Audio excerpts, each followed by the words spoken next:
Welcome to Sociology 1. We'll be continuing our conversation about social order.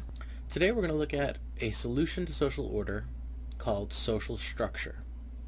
Social structure is a shorthand way of saying complex and recurrent pattern of relationships. In a sense, what we're talking about here is social order being created by the pattern of relationships that surround a person. Why do we cooperate? Because of the structure of relationships that surround us. Well, social structure has three parts. The first part is called organizational structure. Here's an organizational chart. All organizations have organizational charts. So for this one, it's sort of a recreation organization. It looks like they have an administrative staff, the secretary. You've got a recreation director. You've got an aquatic supervisor that deals with everything that has to do with the pool. There's a special events coordinator who deals with things like ice and other senior events, and then you've got the sports and recreation coordinator. So it looks like we've got a bunch of authority figures, and from there are people who are at the bottom of the organizational chart. So on the aquatic side, you've got lifeguards, instructors, people who take care of the pool. On the sports and recreation side, it looks like you've got playground leaders, playground supervisors, and instructors. So the idea here is that this organizes the organization. This tells you where you stand in relation to others, and it helps you organize your world. This is the organization of a football game. So you've got Team A and Team B. There's Coach A and Coach B. There's Fans A and Fans B. Cheerleader on Team A, cheerleader for Team B. There's band for Team A, band for Team B. And what I want you to notice about this organizational chart is that the referee and security are in the center. The referee is supposed to be this impartial authority figure that, they're not partial towards Team A, they're not partial towards Team B. They have the interests of the game at hand. On the other hand, you've got security. Now, security doesn't work for Fans A or work for Fans B. They are, again, an authority figure that is there to take care of everyone. So think about how the football game is different from the last organizational chart we looked at, which was sort of a rec camp. Here we have another organizational chart. This is the United States military. This one is kind of similar to the recreational one that we were looking at earlier. You've got a small cadre of generals at the top. There's not a lot of generals. At the bottom, you have a lot of privates. So what I want to point out about most organizational charts is that the leadership is small and usually at the top, and the vast majority of people are at the bottom. If you look at the Roman Catholic Church, there's a similar organizational chart. You have the Pope on the top. You've got some cardinals, not a lot of those. Archbishop, you got a few more of those. Bishops. And at the very bottom of the organizational chart, you have a lot of priests. So these are organizational charts, and the idea here is that when you're a member of an organization, whether the organization is, a church or a military or a job or a day camp, there is an organization that the whole entire place uses. So if we go and we look at the next step in social structure, that's networks. Networks are smaller than organizations, but they're not the smallest part of social structure. So before we go and we look at networks, we're going to look at one example right now, and that's friendship networks. And this is what a lot of sociologists do. They look at how people are connected to each other. So this would be an example of people who are friends with each other. But let's look at the smallest part of social structure, because in order to understand that middle layer, we have to understand the bigger picture, which is the organizational structure, and the smaller picture, which is the social tie or the network tie. So this is the smallest part of social structure. It's called a tie. Our first example is teacher-student. This is a recurrent pattern of relationships. Teacher-student. Our next example is husband-wife. Again, a recurrent pattern of relationship. The next one is an elected politician to a citizen. This is a relationship. It's recurrent. It happens all the time. And it's a tie. And the last example is student to student. Again, this is a social tie. When you put a lot of these together, student to student to student, student to student, you get a network. So let's be a little bit more specific about our ties, because we can do a lot better. The first type of tie we're going to look at is called a strong tie. These ties tend to be emotional, time-intensive, and intimate. These ties generate loyalty, obligation, and respect. The perfect example of a strong tie would be your best friend or your mother. When they ask you to do something, you feel a sense of obligation. You have a feeling of respect. If your best friend comes up to you and says, I just broke up with my boyfriend, you're going to give that person time. You're going to be intimate with that person, and you're going to allow them to be emotional with you. On the other hand, we've got something called weak ties. These ties are characterized by low levels of intensity and intimacy, but they're important because they're bridging social structures. You're not going to walk up to a weak tie and say, I need an hour of your time and I want to cry on your shoulder. A weak tie is somebody who you're not intimate with. It's not a very good friend. It's somebody that you, like an acquaintance or someone that you have very little deep connection with. But the important thing about weak ties is that they are bridging communities. They're somebody that, connects one world with another world. And in terms of social order, it's a very, very, very important thing to examine. I'll explain why in a moment. Let's look deeper at social ties. If you want to accomplish something, you can use strong ties to your advantage. You need a lift to the airport? Call up your best friend. Dude, you owe me one. Drive me to the airport. You need help moving? Call up that best friend again. I'll buy you a 12-pack of beer and help me move. It'll be fun. So that's what I do with my friends. You need to raise money?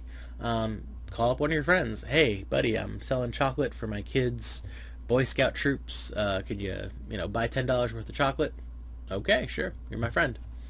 So I hope you can think of other examples where people use strong ties to create cooperation.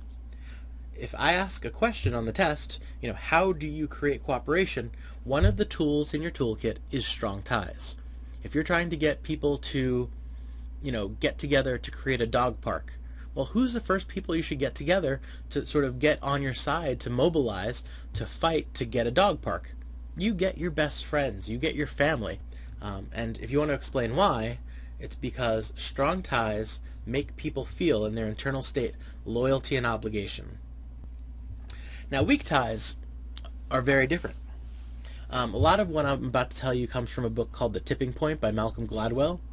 We talked about tipping points earlier in the semester, and tipping points are about sort of these change points for society.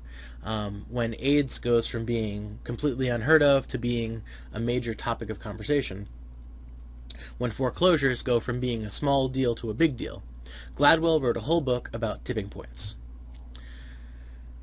But the whole story actually starts much, much longer ago. You've probably heard the phrase, the 6 degrees of separation. We are 6 degrees separated from any person in the world. This comes from a research study done, I believe, in the 1940s by a man named Stanley Milgram. And Milgram, what he did was he gave about 100 letters. He gave 100 letters to people in California and said, can you get these 100 one letter, to somebody in Massachusetts? So 100 people in California had to get a letter to 100 different people in Massachusetts. The people in California said, I don't know this person. How am I supposed to get it to him? So the researcher, Stanley Milgram, said, well, New Jersey is closer to Massachusetts than California. If you know somebody in New Jersey, send the letter to New Jersey and say to that person, do you know anybody in Massachusetts? Get this letter as close to Massachusetts as you can, to this town, to this person. So what Milgram did was he followed how these letters went from California to Massachusetts. So he gave the letters to these people, and he watched how they made their way into the hands of their recipients. And what he found was, on average, the letter took 6 steps to get to its recipient. So the letter went from Arizona to Iowa to Pennsylvania to New Jersey to Massachusetts to the specific town in Massachusetts it needed to go to.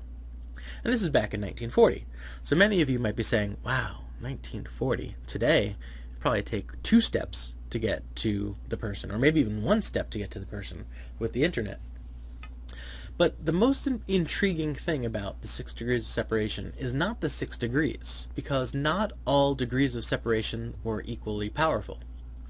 The last step before it reached the recipient was the most important degree, the most important step. The letters that reached their recipients flowed through the hands of 4 people. And what Milgram figured out was that some people are very, very well connected in towns.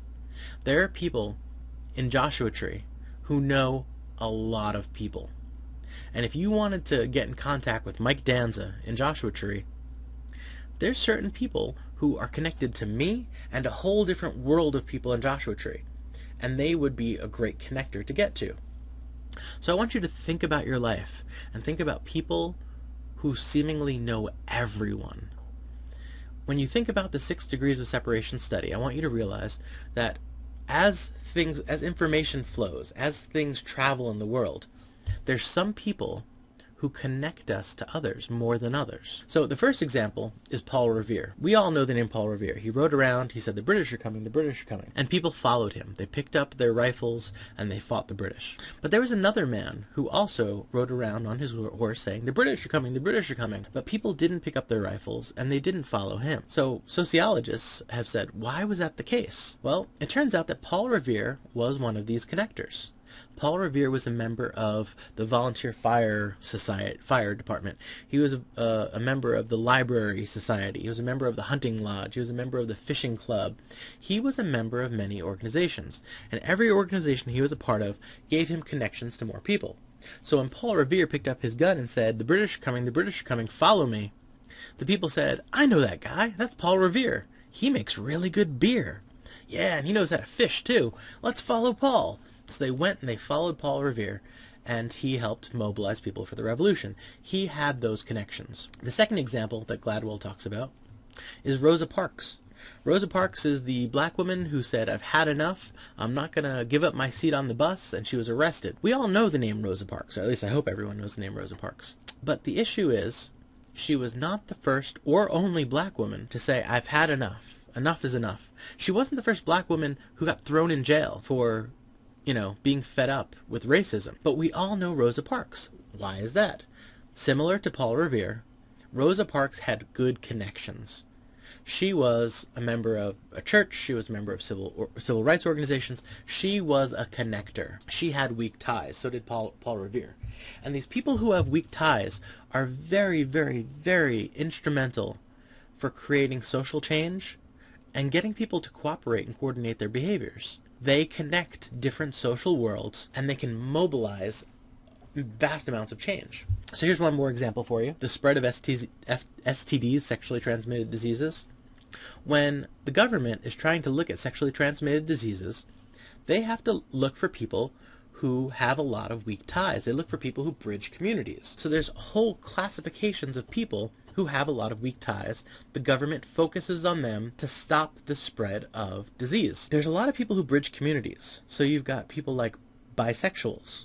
If an STD is only in the homosexual community and somebody's a bisexual, they are going to bridge the homosexual and heterosexual communities and spread the disease from the homosexual community to the heterosexual community, or vice versa. If there's an STD that's only in the heterosexual community and somebody's bisexual, they could spread it to the homosexual community. So you can see how bisexuals are really the embodiment of a weak tie. They have sex with both communities. Other people who are connectors are military. If there's an STD that's rampant in Ghana or in Afghanistan or in Malawi, and military men go over there and have sex with some woman in Malawi, and then they come to the United States, they are bridging one geographic region, Malawi, with the United States. So they are literally acting as a human bridge carrying disease from one place to another.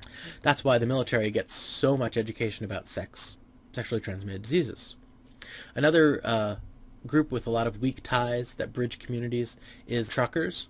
Truckers are on the road and they're going from Vermont to California. They stop along the way.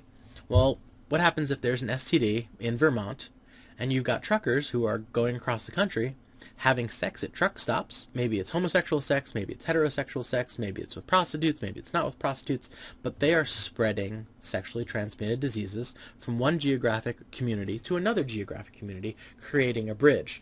So a lot of research on sexually transmitted diseases focuses on weak ties, people who have a lot of weak ties, people who bridge geographic communities, social communities like homosexual. Anyone who bridges communities is very important. The military uses a lot of this network theory, looking at weak ties and strong ties to track terrorists. The police use it to focus on criminal networks and mafia networks. So a lot of this stuff is hot topic in sociology right now.